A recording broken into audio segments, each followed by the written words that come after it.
Start. अक्ल बादाम खाने से नहीं रसगुल्लों, जिंदगी में ठोकरें खाने से आती है। अगर आपके अंदर तलब है जीतने की तो आपकी जीत निश्चित है, आपको कोई भी नहीं रोक सकता।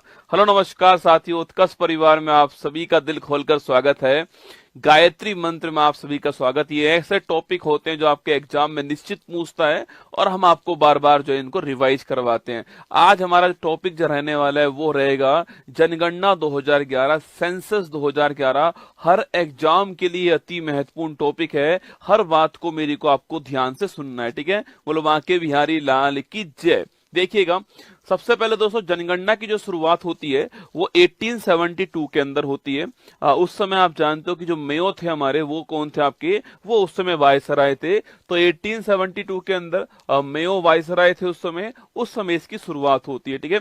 लेकिन अगर सवाल पूछे आपसे कि भाई वैज्ञानिक आधार पे या दशकीय आधार पे जनगणना की शुरुआत कब होती है, तो वो 1881 के अंदर होती है। उस समय रिपन जो थे वो वायसराय थे। हर 10 वर्ष के अंतराल में जनगणना होगी, ये यहाँ पर तय होता है, ठीक है। जनगणना कराने के लिए जो अधिकारी होते हैं उनको बोलते हैं, सर्वोच्च अधिकारी को जनगणना आयुक्त कहते हैं, कमिश्नर कहते हैं, ठीक है। और भारत के पहले जनगणना जो आयुक्त थे आपके, उनका नाम था WC प्लाउडेन, आपको ध्यान रखना है, ठीक है।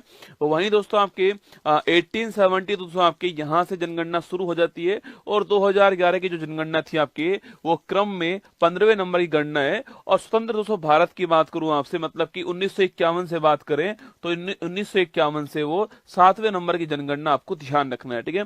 तो 2011 वाली जनगणना कौन से नंबर की है, वो 15वें क्रम की, आपको ध्यान रखना है, ठीक है।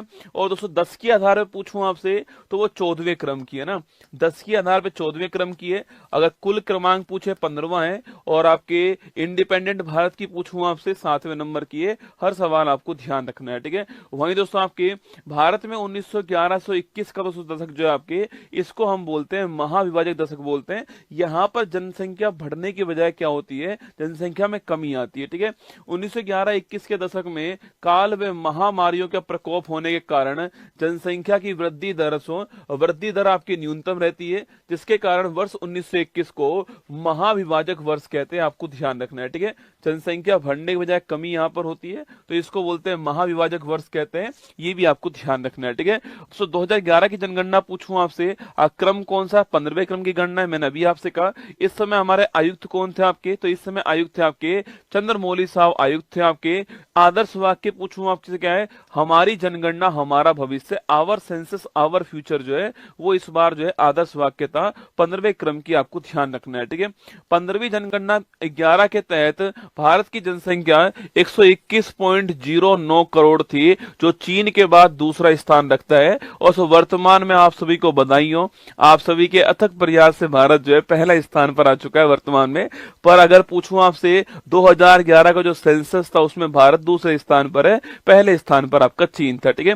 देखिए दोस्तों यहाँ पर आपके सामने भारत में 1911 से 2001 के पूछूं आपसे जनसंख्या में वृद्धि कितनी होती है, ये वृद्धि आपके 21.54% होती है, ठीक है। और 2011 से आपके 2001 से 11 के बीच पूछूं आपसे, आपको ये ध्यान रखना है 17.7 है ना। आपके एग्जाम में पूछेगा कि 2001 से 11 के बीच में कितनी 10 की वृद्धि होती है, तो 17.7% की 10 की वृद्धि होती है, 10 वर्ष की वृद्धि है, ये आपको ध्यान रखना है, ठीक है। और सो महिलाओं की जनसंख्या पूछूं आपसे कितनी है, ये 48.53% जो आपके उसमें महिलाएं हैं। और पुरुष पूछूं आपसे 51.47% आपके, ये आपके पुरुष हैं, ठीक है। तो पुरुष कितने हमारी जनसंख्या में, 51.47% है। और महिलाएं पूछूं आपसे 48.53% है, ये आपको ध्यान रखना है, ठीक है। सवाल पूछोगे सबसे बड़ा राज्य पूछा आपसे, क्षेत्रफल के अनुसार सबसे बड़ा राज्य कौन सा है, वो है आपका राजस्थान, ठीक है। पहले मध्य प्रदेश था, छत्तीसगढ़ उससे अलग हुआ 2000 ईस्वी के अंदर, राजस्थान आपके टॉप पर आ गया, ठीक है। स्मॉलेस्ट राज्य पूछूं आपसे, वो गोवा हो गया, ठीक है। क्षेत्रफल में छोटा कौन सा है, गोवा है, और बड़ा आपका राजस्थान, ठीक है। तो आपके यूटी पूछूं आपसे, बड़ा कौन सा, लद्दाख है, और छोटा पूछे आपसे कौन सा, लक्षद्वीप है, ये आपको क्षेत्रफल में ध्यान रखना है, ठीक है। वहीं अगर पूछूं आपसे सर्वाधिक जनसंख्या वाला राज्य कौन सा है, उमा बिहारी के प्यार में अंधी हो गए, उमा बिहारी के प्यार में अंधी हो गए, ठीक है। तो उमा बिहारी के प्यार में अंधी हो गई। ऐसे आप इसकी ट्रिक याद कर सकते हो ना। उत्तर प्रदेश मतलब भारत की जनसंख्या का 16.51% सो आपके केवल उत्तर प्रदेश में है, ये आपको ध्यान रखना है, ठीक है। महाराष्ट्र दूसरे स्थान पर 9.28% आपके, बिहार तीसरे स्थान पर 8.6%। एरिया कम है, जनसंख्या अधिक है, इसलिए यहाँ पर जनसंख्या जो घनत्व है आपके वो अधिक है, ठीक है। पश्चिम बंगाल 7.54% आपको ध्यान रखना है, ठीक है। तो उत्तर प्रदेश पहले स्थान पर है, महाराष्ट्र दूसरे स्थान पर है, बिहार तीसरे स्थान पर है और पश्चिम बंगाल आपके चौथे स्थान पर है। बस इतना याद कर लीजिए तो भी आपका एग्जाम हो जाएगा। 16.51% एक का तो आपको ध्यान रखना है, ठीक है। न्यूनतम जनसंख्या दोस्तों पूछूं आपसे, सिमी को अरुण गोवा में मिला, सुना देखो, सिमी को अरुण गोवा में मिला, ठीक है। तो उमा बिहारी के प्यार में अंधी हो गई और सिमी को अरुण गोवा के अंदर मिला, ठीक है। सिक्किम पहले स्थान पर, मिजोरम दूसरे स्थान पर, अरुणाचल प्रदेश तीसरे स्थान पर, गोवा आपके चौथे स्थान पर ना। सिक्किम की पॉपुलेशन पूछूं आपसे, भारत में न्यूनतम जनसंख्या वाला राज्य कौन सा? सिक्किम है, 0.05% आपको ध्यान रखना है, ठीक है। दूसरा स्थान मिजोरम का है 0.09%, ठीक है। अरुणाचल प्रदेश तीसरा स्थान है 0.11% है ना। और गोवा पूछूं आपसे, ये 0.12%। तो ये आपको अधिकतम जनसंख्या वाला राज्य कौन सा है, न्यूनतम वाला कौन सा है? 4 तो आपको याद रखना है, ठीक है। तो इसके बाद आपके सर्वाधिक 10 की वृद्धि पूछूं आपसे, 10 वर्ष में किस राज्य में सबसे अधिक वृद्धि हुई है?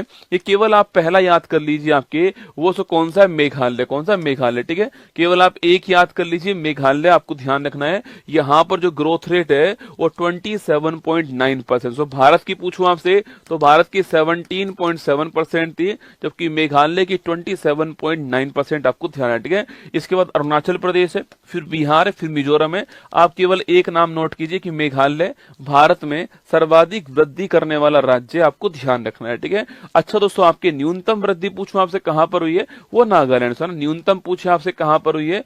वो नागालैंड के अंदर हुई है। यहां पर दोस्तों जनसंख्या बढ़ने की बजाय कभी कम हुई है, ठीक है। देखो यहां पर -0.6%, यहां पर जनसंख्या बढ़ने की बजाय क्या हुई? कम हुई है। अगर सवाल पूछे कभी आपसे कि भारत में 2011 की जनगणना के अनुसार भारत में एकमात्र राज्य कौन सा जहां की जनसंख्या वृद्धि दर ऋणात्मक है, तो वो कौन सा? नागालैंड। सवाल अच्छा है, ध्यान रखना है, ठीक है। तो जनसंख्या वृद्धि पूछूं आपसे, मेघालय में, ठीक है। और जनसंख्या में आपके सबसे अधिक कमी कहां पर हुई है? वो आपके ग्रोथ रेट कहां पर सबसे कम है? नागालैंड में। ये आपको ध्यान रखना है, -0.6% आपको नोट करना है, ठीक है। इसके बाद केरल, फिर गोवा, फिर आंध्र प्रदेश आपके सामने, ठीक है।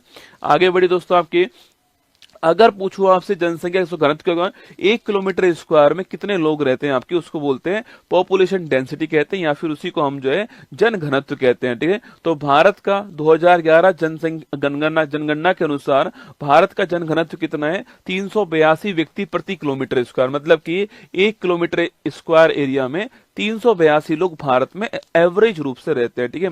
अगर पूछूं आपसे सर्वाधिक जन घनत्व वाला राज्य कौन सा, तो आपके वो बिहार। मैंने आपसे कहा था क्षेत्रफल कम है, ये आपके पॉपुलेशन अधिक है, तो बिहार पहले स्थान पर आपको नोट करना है, ठीक है। बिहार का पॉपुलेशन पूछूं आंसर 1106 आपके 1 किलोमीटर स्क्वायर में, एक के ऊपर एक के ऊपर एक के ऊपर एक आपके बिहार में हमारे में 1106 लोग रहते हैं, ठीक है। पश्चिम बंगाल पूछूं आपसे, ये दूसरे स्थान पर है। केरल आपका तीसरे स्थान पर, यूपी चौथे स्थान पर, ठीक है। तो आपको केवल बिहार याद कर लीजिए, बिहार पहले स्थान पर है, किसमें? पॉपुलेशन डेंसिटी में आपको ध्यान रखना है, ठीक है।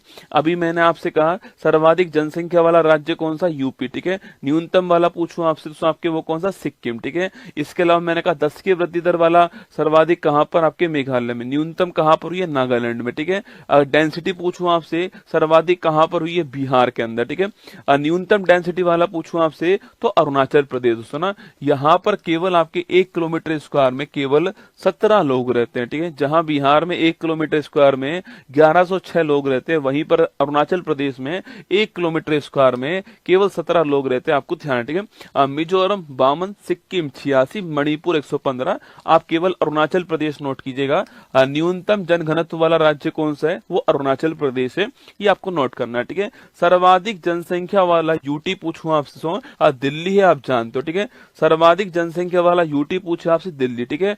और दोस्तों सवाल आपसे यहाँ पर ये पूछ ले कि भाई भारत में सर्वाधिक जनसंख्या घनत्व कहाँ पर, दिल्ली आंसर आएगा, ठीक है। जब तक आपसे राज्य ना पूछे तो आपको बिहार आंसर नहीं लिखना है। सवाल पूछे कि भारत में सर्वाधिक जनसंख्या घनत्व वाला राज्य कौन सा है, तो बिहार आएगा, ठीक है। वरना भारत में सर्वाधिक जनसंख्या घनत्व वाला कौन सा क्षेत्र है आपके, तो दिल्ली है। बिहार की तुलना में भी 10 गुना दोस्तों अधिक है ना, बिहार से 10 गुना अधिक लोग जो हैं 1 किलोमीटर स्क्वायर में दिल्ली के अंदर रहते हैं, ठीक है। तो ये देखिए यहाँ पर लिखा हुआ है सर्वाधिक जनसंख्या वाला यूटी आपके दिल्ली और न्यूनतम कौन सा आपके लक्षद्वीप है, ये भी आपको ध्यान रखना है, ठीक है। सर्वाधिक लिंगानुपात दोस्तों राज्य, ठीक है। लिंगानुपात बोलते हैं सेक्स रेशो को, मतलब कि 1000 पुरुषों के समक्ष भारत में कितनी महिलाएं, उसको बोलते हैं सेक्स रेशो, लिंगानुपात कहते हैं, ठीक है। अभी दोस्तों वर्तमान में 11 के अनुसार हमारा जो सेक्स रेशो था आपके वो था 943, क्या था 943 हमारा सेक्स रेशो था, ये आपको ध्यान रखना है, ठीक है। अगर पूछू भारत में कहां पर सर्वाधिक सेक्स रेशो है आपके, तो वो केरल के अंदर सर्वाधिक हमारे यहाँ पर लिंगानुपात दोस्तों हमारे यहाँ पर है 1084, मतलब कि भाई साहब 1000 पुरुषों के ऊपर केरल में 1084 महिलाएं। बोलो बाकी बिहारी लाल की जय। 1000 पुरुष हैं, 1084 जो है वहां पर महिलाएं केरल के अंदर। केरल भारत का एकमात्र ऐसा राज्य है जहां पर लिंगानुपात 1000 से अधिक है, ठीक है। एकमात्र ऐसा राज्य केरल कौन सा है, केरल है आपके वो, जहां पर भारत में लिंगानुपात 1000 से अधिक है। केरल आपको ध्यान रखना है, ठीक है। उसके बाद तमिलनाडु दूसरे स्थान पर है, आंध्र प्रदेश तीसरे पर, मणिपुर, केवल आप केरल नोट कर लीजिए कि भाई भारत में सर्वाधिक सेक्स रेशो वाला राज्य कौन सा, केरल है, 1084 आपको ध्यान रखना है। तमिलनाडु दूसरे स्थान पर, ठीक है। और सो कहां पर न्यूनतम दोस्तों आपके पूछूं आपसे, वो हमारा हरियाणा, दूध घाट की नगरी दोस्तों आपके हरियाणा आपके। इसलिए दोस्तों हमने बेटी बचाओ बेटी पढ़ाओ अभियान कहां से, हरियाणा के पानीपत से शुरू किया था। अब स्थिति यहाँ पर थोड़ी बेहतर हो रही है, ठीक है। हरियाणा पूछूं आपसे, यहाँ पर 1000 पुरुषों पर 879 महिला दोस्तों ना, 1000 पुरुषों पर 879 महिला। भाई साहब विकट समस्या रसगुल्ला, कुंवारों की स्थिति बहुत खराब है, ठीक है। तो हरियाणा पहले स्थान पर, सिक्किम दूसरे स्थान पर है, पंजाब और उत्तर प्रदेश आपके सामने, यूपी भी रसगुल्ला ज्यादा नहीं है, ठीक है। तो यहाँ भी दोस्तों आपके यहाँ भी 88 पुरुष आपके क्या है, एक्स्ट्रा है, ठीक है। 88 पुरुष उत्तर प्रदेश में भी एक्स्ट्रा है, ध्यान रखना है ना। तो सर्वाधिक लिंगानुपात केरल में, न्यूनतम कहां पर, हरियाणा में, ठीक है। ये आपको ध्यान रखना है, ठीक है। 0 से 6 आयु पूछूं आपसे, दोस्तों बच्चों का पूछे आपसे, इसको बोलते हैं बाल लिंगानुपात, बोलते हैं चाइल्ड सेक्स रेशो, ठीक है। 0 से 6 ईयर के जो बच्चे हैं आपके, उनमें चाइल्ड सेक्स रेशो पूछूं आपसे, उसमें अरुणाचल प्रदेश आपके टॉप पर है 972 के साथ में, ठीक है। अरुणाचल प्रदेश उसमें टॉप पर है। और न्यूनतम पूछो कहां पर आपके, हरियाणा न्यूनतम आपके 834 है ना। तो बाल लिंगानुपात में अरुणाचल प्रदेश टॉप पर है, और वैसे लिंगानुपात पूछूं आपसे वहां पर केरल टॉप पर है, ये आपको ध्यान रखना है, ठीक है। वहीं दोस्तों लिटरेसी की बात करूं आपसे, कहीं कहीं आपको 74% भारत की लिटरेसी मिलती है, जो कि गलत है दोस्तों। आपके जो फाइनल आंकड़े जो आए थे ना, उस फाइनल आंकड़े में भारत की लिटरेसी जो है, साक्षरता जो है, वो 2011 के अंदर 73% आपको ध्यान रखनी इतनी थी, जिसमें पुरुष 80.09% थे और महिलाएं लिखना आपके, ये आपके 64.60% महिलाएं थी। पुरुष और महिलाओं के बीच में लिटरेसी गैप आपके बहुत बड़ा, जो कि एक विकट समस्या है ना। 80% यहाँ पर और यहाँ 64% के आसपास है। 73% भारत के अंदर लिटरेसी रेट आपको ध्यान रखना है, ठीक है। अच्छा, सर्वाधिक लिटरेसी पूछूं आपसे कहां पर, आपके 7 वर्ष या उससे अधिक पे काउंट होती है लिटरेसी रेट, ठीक है। केरल में सर्वाधिक लिटरेसी रेट है आपके, और कितनी दोस्तों आपके 94%, ठीक है। मिजोरम दूसरे स्थान पर है, गोवा तीसरे पर है, त्रिपुरा आपके चौथे पर है। तो सर्वाधिक साक्षरता कहां पर, केरल में आपको ध्यान रखना है, ठीक है। अच्छा, न्यूनतम साक्षरता पूछूं आपसे वो कहां पर है, वो सब बिहार के अंदर, ठीक है। मिनिमम लिटरेसी पूछूं आपसे कहां पर है, बिहार के अंदर है 61.80% आपको ध्यान रखना है, ठीक है। तो न्यूनतम लिटरेसी कहां पर है, बिहार में। अधिकतम लिटरेसी कहां पर आपकी, वो छापना केरल के अंदर है। ये दोनों बात आपको ध्यान रखनी है, ठीक है।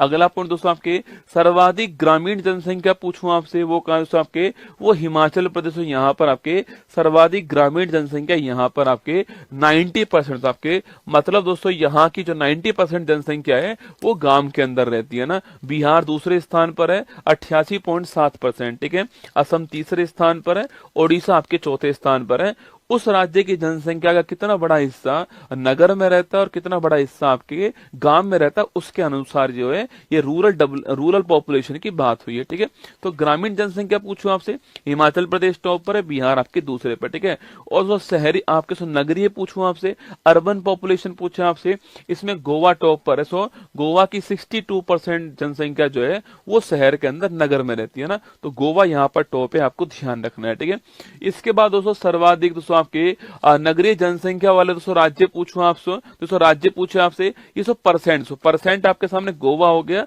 62.2%। गोवा की जो जनसंख्या है उसका 62% जो है वो सो आपके नगर के अंदर रहता है। ठीक है, पर दोस्तों यहाँ की पॉपुलेशन कम है आपके, इसलिए इसका 62% आपके सो अधिक नहीं आने वाला। सो आपके सवाल पूछे कि भाई सर्वाधिक नगरीय जनसंख्या दोस्तों किस राज्य में आपके, नंबर से पूछूं आपसे तो वहां पर महाराष्ट्र। परसेंट पूछे आपसे तो गोवा आएगा, परसेंट में गोवा आएगा। अगर नंबर की बात करें आपसे कि सर्वाधिक जनसंख्या कहां पर रहती है, काउंटिंग अगर करूं मैं आपके तो लिखना वो महाराष्ट्र में है, 5.08 करोड़। ठीक है, सवाल ध्यान से सुनना, सर्वाधिक जनसंख्या वाला परसेंट गोवा है। ठीक है, सर्वाधिक जनसंख्या वाला राज्य पूछूं आपसे कौन, सर्वाधिक नगरीय जनसंख्या वाला राज्य पूछे आपसे तो वो महाराष्ट्र पहले स्थान पर, यूपी आपका दूसरे स्थान पर, आपको ध्यान रखना है। ठीक है, अगला पॉइंट दोस्तों आपके सर्वाधिक एससी जनसंख्या वाला राज्य। ठीक है, जहां पर सर्वाधिक एससी जनसंख्या आपके, वो राज्य कौन सा आपके, उत्तर प्रदेश पहले स्थान पर है। लगभग आपके 4.25 करोड़ आपके एससी पॉपुलेशन जो है यहाँ पर रहती है।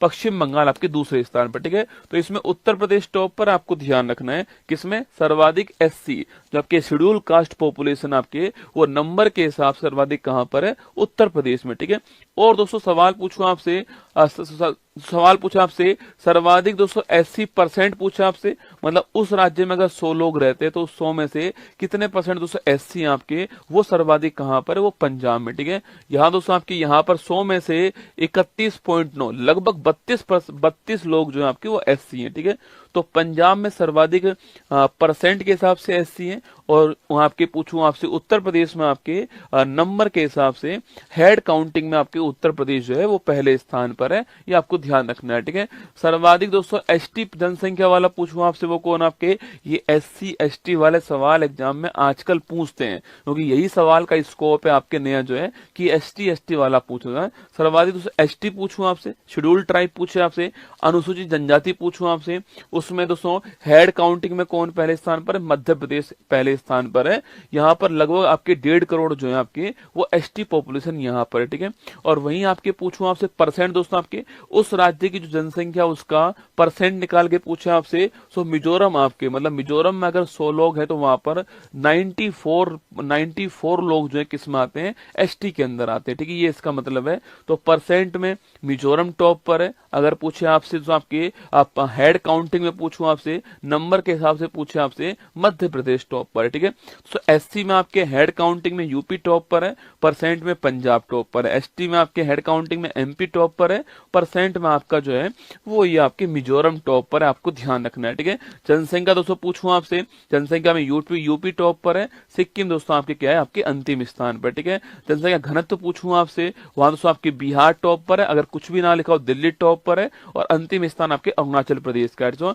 ग्रोथ रेट पूछे आपसे, वहां पर आपके सो ग्रोथ रेट में मेघालय टॉप पर है, और अंतिम स्थान पर नागालैंड आपके माइनस ग्रोथ रेट। ठीक है, लिटरेसी पूछूं आपसे, आपके लिटरेसी से पूछे आपसे केरल टॉप पर है, और अंतिम स्थान पे आपका बिहार है, आपको ध्यान रखना है। ठीक है, एससी पूछूं आपसे, यूपी आपके सो नंबर में टॉप पर है, और आपके परसेंट में पंजाब टॉप पर है। ठीक है, एसटी पूछूं आपसे, नंबर में मध्य प्रदेश टॉप पर है, और परसेंट में आपका कौन टॉप पर, आपके परसेंट में जो है वो सो आपके मिजोरम टॉप पर है, ये आपको ध्यान रखना है। ठीक है, लिंगानुपात पूछूं आपसे, केरल टॉप पर है आपके, और परसेंट और सो आपके न्यूनतम पूछूं आपसे, हरियाणा, आपको ध्यान रखना है। ठीक है, ये सारा जनसंख्या वाला चैप्टर आपके सामने था। मैंने पूरा प्रयास किया कि आपको हर पॉइंट जो है बता दूं यहाँ पर, इसको आपको 2-3-4 बार जब आप सुन लोगे ना तो निश्चित मानना ये जनसंख्या वाला टॉपिक जो सवाल निकालता है पेपर में वो आपका ठीक हो जाएगा। ठीक है, तो चलिए अब स्वागत है आपका, अच्छा लगा हो तो लाइक कर देना, एक कमेंट बॉक्स में दिल भेज देना। बाकी स्वागत है आपका फूल पत्ती वाली क्लास।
हेलो नमस्कार, गुड मॉर्निंग, सुप्रभात मेरे शेर शेरनी उत्कर्ष परिवार में आप सभी का दिल खोलकर स्वागत है। ना संघर्ष ना तकलीफ तक खाक मजा है जीने में, बड़े बड़े तूफान थम जाते हैं जब आग लगी हो सीने में। अगर तुम्हारे सीने में आग है तो उत्कर्ष में आपका स्वागत है। 22 मार्च की तारीख दोस्तों, और वो तारीख जिसका मुझे इंतजार था, आगरा ताजमहल बैठा की नगरी जो है वहां पर आज होने वाला है तांडव, जहां पर बहुत सारा मोटिवेशन, बहुत सारी बातें आपसे होंगी, बहुत सारा डांस होने वाला है, बहुत सारी फोटो आपके साथ होने वाली हैं। आप और मैं मिलकर के 14 मिलियन का सेलिब्रेशन जो है वो वहां पर करने वाले हैं। तो आज 10 बजे जिनका भी फॉर्म भर चुका है, मैं भी क्लास लेने के बाद यहां से निकलने वाला हूं। जिनका भी फॉर्म भर गया है 10 बजे स्वागत है उन सभी का। आप 9 बजे आकर के अपनी सीट पक्की कर लेना पहले तो वहां पर जो है, और फिर निश्चिंत होकर के सब कुछ उस हॉल के बाहर छोड़कर, सारी चिंताएं उस हॉल के बाहर छोड़कर खुद को उस हॉल के अंदर रखना है और हर बात को ध्यान से सुनना है। पता नहीं कौन सी बात आपके दिल पे लग जाए, और मैं पूरा प्रयास करूंगा कि जो मैंने अपने 5 साल में सीखा, जो मैंने 5 साल में जिया, जो संघर्ष किया, उसको मैं आपके सामने बयां कर पाऊं। आइए, स्वागत है आपका। बिल्कुल अर्पिता, संदीप, हिमांशी, गणेश, विशाल, विजय, अनुराग, कुंदन, कार्तिक, मोहित, बिट्टू, बिल्कुल आरती, पलक, सचिन, सभी का स्वागत है। आज एक तो लल्लन टॉप नहीं होंगे क्योंकि मुझे जल्दी ही से निकलना है, क्योंकि यहां से भी 3 घंटे लगेंगे वहां पहुंचने के लिए। तो लल्लन टॉप आज नहीं पढ़ाने वाला हूं। आज 10 क्वेश्चन जो हमारे करंट अफेयर्स के हैं, हाँ, उनके बारे में आपको सब कुछ पढ़ाऊंगा। महत्वपूर्ण क्वेश्चन है, इसलिए ध्यान से देखना। 45 मिनट में क्लास जो है मैं समाप्त करने का प्रयास करने वाला हूं, ठीक है। चलिए शुरुआत करते हैं। 22 मार्च 2025 दैनिक समसामयिक की सभी प्रकार की परीक्षाओं को नस्तेनाबूद करने के लिए अति महत्वपूर्ण। सुनिए आज की महत्वपूर्ण सुर्खियां। दक्षिण अफ्रीका और चीन ने 12,900 किलोमीटर का क्वांटम सैटेलाइट लिंक किया स्थापित। इसरो ने विक्रम 3201 और कल्पना 3201 हाई स्पीड माइक्रो प्रोसेसर किए विकसित। जिम्बाब्वे की क्रिस्टी कोवेंट्री बनी अंतर्राष्ट्रीय ओलंपिक समिति के इतिहास की पहली महिला अध्यक्ष। इंडोनेशिया के माउंट लेबोटोबी लाकी लाकी ज्वालामुखी में हुआ भयंकर विस्फोट। सी यू की और एन से यंग ने जीता ऑल इंग्लैंड बैडमिंटन 2025 का क्रम से पुरुष और महिला एकल का खिताब। 21 मार्च को दुनिया भर में मनाया गया अंतर्राष्ट्रीय वन दिवस 2025। जल विज्ञानी गुंटर ब्लॉसचेल को वर्ष 2025 के स्टॉकहोम वाटर पुरस्कार से किया जाएगा सम्मानित। भारत की 1975 हॉकी वर्ल्ड कप जीत पर आधारित मार्च ऑफ ग्लोरी पुस्तक का हुआ विमोचन। टाटा कम्युनिकेशन ने उद्यमियों के लिए एक व्यापक एआई क्लाउड वायु का किया अनावरण। एनपीसीआई इंटरनेशनल ने यूपीआई भुगतान सेवाओं के विस्तार के लिए सिंगापुर के हिटपे के साथ की साझेदारी। टेक्सास होली को मान्यता देने वाला प्रस्ताव को पारित करने वाला बना तीसरा अमेरिकी राज्य। आज का मोटिवेशन कोड जो आपको ऊर्जावान बनाएगा, चेहरे पर मुस्कान लेकर आएगा, और मां तेरे पसीने की हर बूंद को मतलब चमकाऊंगा, सपने बड़े देखना मां, शेर शेरनी करके दिखलाएगा। सुनिएगा, थोड़ा जिद्दी हूं, ख्वाब देखने से बाज नहीं आता। थोड़ा जिद्दी हूं, ख्वाब देखने से बाज नहीं आता। मैं अपने सपनों के लिए बिना संघर्ष किए हार जाऊं, ये मुझे रास नहीं आता। ठीक है, मतलब आज भी मेरी टीम ने मुझसे कहा कि सर रात को ही आ जाओ, रेस्ट करना, और फिर सुबह सेमिनार करने चलेंगे, आज की क्लास ऑफ कर दो। मैंने कहा नहीं भाई साहब, मतलब जब सेमिनार के लिए क्लास ऑफ करनी पड़ जाए फिर सेमिनार ही किस बात का ना। तो मैं तो अपनी क्लास लेकर ही सेमिनार में आने वाला हूं, चाहे मैं 10:05 पे पहुंचूंगा सेमिनार में, पर मैं अपनी क्लास लेने के बाद ही वहां पर पहुंचने वाला हूं। ठीक है, तो थोड़ा जिद्दी हूं, ख्वाब देखने से बाज नहीं आता। मैं अपने सपनों के लिए बिना संघर्ष किए हार जाऊं, ये मुझे रास नहीं आता ना। क्वेश्चन नंबर फर्स्ट देखिएगा। हाल ही में चीन ने किसके सहयोग से 12,900 किलोमीटर का अंतर महाद्वीपीय, एक महाद्वीप से दूसरे महाद्वीप में अल्ट्रा सिक्योर क्वांटम सैटेलाइट जो है इसका दोस्तों लिंक स्थापित किया है। ठीक है, देखो, अंतर महाद्वीपीय ultra secure quantum satellite link जो है, पहली बात तो इसको स्थापित करने वाला कौन है? तो इसको स्थापित करने वाला हो गया चीन। कौन है? इसको स्थापित करने वाला चीन हो गया। और दोस्तों आपके किसके मध्य आपके, तो ये चीन और दक्षिण अफ्रीका जो है इसके मध्य स्थापित हुआ है, ठीक है। चीन और दक्षिण अफ्रीका जो है इसके मध्य इसको स्थापित किया गया है। इसकी लेंथ कितनी है, 12,900 किलोमीटर जो एरिया है, ये आपकी जो लंबाई है इसको कवर करने वाला आपको देना 12,900 किलोमीटर आपकी लंबाई जो है इसको कवर करने वाला। सो ये क्वांटम सैटेलाइट क्या है, लिंक है, क्या है, क्वांटम सैटेलाइट लिंक है। और इसके लिए इसको स्थापित करने के लिए चीन जो है वो पृथ्वी के ऊपरी जो पृथ्वी का जो निचली कक्षा है आपके लोअर अर्थ ऑर्बिट जो है उसमें जिनान फर्स्ट नाम का उपग्रह जो है वो भी लॉन्च करेगा, ठीक है। ये पहला क्वेश्चन, ये विश्व की सबसे लंबी है, ठीक है। यह है विश्व की सबसे लंबी सैटेलाइट क्या है, विश्व की सबसे लंबी सैटेलाइट लिंक का आपको ध्यान रखना है, ठीक है। तो विश्व की सबसे लंबी सैटेलाइट लिंक है। और अगर पूछूं आपसे कि भाई यहां पर इसको चालू करने के लिए कौन सा उपग्रह लॉन्च कर सो, चीन ने इसके लिए जिनान उपग्रह जो है, जिनान उपग्रह चीन ने इसके लिए लॉन्च करेगा, लेकिन कहां पर, ये लोअर अर्थ ऑर्बिट, ठीक है। तो जो लो अर्थ ऑर्बिट है इसमें चीन के द्वारा जो है जिनान उपग्रह जो है इसको लॉन्च किया जाएगा, आपको ध्यान रखना है, ठीक है। तो पहला क्वेश्चन आपके जिनान फर्स्ट उपग्रह लॉन्च करेगा, लोअर अर्थ ऑर्बिट में करेगा, और सुरक्षित संचार के लिए, किसके लिए, देखो जहां भी दोस्तों क्वांटम वर्ड आ जाए ना, ये क्वांटम का मतलब क्या है, सुरक्षित है, आपके क्वांटम सुरक्षित है, आकार कम होगा इसका और इसकी जो कैपेसिटी होगी वो अधिक होने वाली है, ठीक है। तो लिखिएगा सुरक्षित संचार के लिए जो है, सुरक्षित संचार के लिए इसको स्थापित किया गया है, ये आपको ध्यान रखना है, ठीक है। तो पहला क्वेश्चन, ये क्वांटम सैटेलाइट लिंक आपके चीन और साउथ अफ्रीका के बीच में स्थापित हुआ है, 12,900 किलोमीटर कवर करने वाला है। चीन के द्वारा जिनान फर्स्ट उपग्रह जो है इसको लॉन्च किया जाएगा इसके लिए, और वर्ल्ड का सबसे लंबा सैटेलाइट लिंक है, ये आपको ध्यान रखना है, ठीक है। तो ऑप्शन नंबर बी इसका ठीक आंसर हो गया, चीन और साउथ अफ्रीका के बीच में इसको स्थापित किया जाएगा, आपको ध्यान रखना है, ठीक है। तो south Africa and China establish 12,900 kilometre quantum satellite link जो है ये स्थापित होगा, ध्यान रखना है, ठीक है। आगे देखिए, हाल ही में इसरो द्वारा विकसित विक्रम 3201 और कल्पना 3201 का संबंध किससे, ठीक है। स्टार दोस्तों लगाना आपके, पहली बात तो कौन कौन से दो आपके, एक नाम है विक्रम 3201, ठीक है, विक्रम सारा भाई जी के नाम पर है विक्रम 3201, और एक नाम है कल्पना 3201, कल्पना चावला जी के नाम पर कल्पना 3201, ठीक है। अगला क्वेश्चन, इन दोनों को लॉन्च करने वाला कौन है, इन दोनों को लॉन्च करने वाला इसरो कौन है, इसरो जो है इन दोनों को लॉन्च करने वाला, आपको ध्यान रखना है, ठीक है। और यह दोनों है क्या दोस्तों आपके, तो यह दोनों माइक्रो प्रोसेसर है, क्या है, यह दोनों माइक्रो प्रोसेसर है, आपको ध्यान रखना है, ठीक है।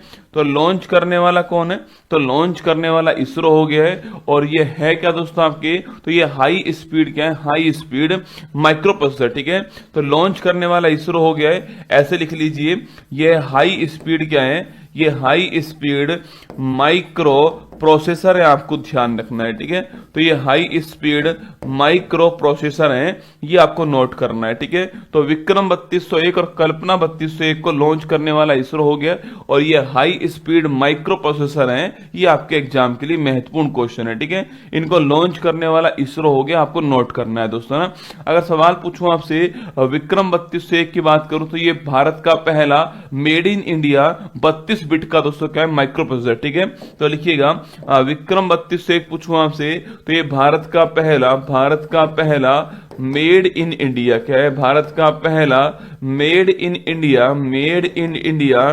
भारत का पहला मेड इन इंडिया 32 आपके 32 बिट का क्या है, 32 बिट का माइक्रो प्रोसेसर है, ये आपको ध्यान रखना है, ठीक है। तो ये भारत का पहला मेड इन इंडिया 32 बिट का माइक्रो प्रोसेसर कौन सा है, वो हो गया आपका विक्रम 3201, इसको आपको नोट करना है, ठीक है। तो ये भी आपके 32 बिट का, ये ठीक है, ये भी 32 बिट का है, ये भी आपको ध्यान रखना है, ठीक है।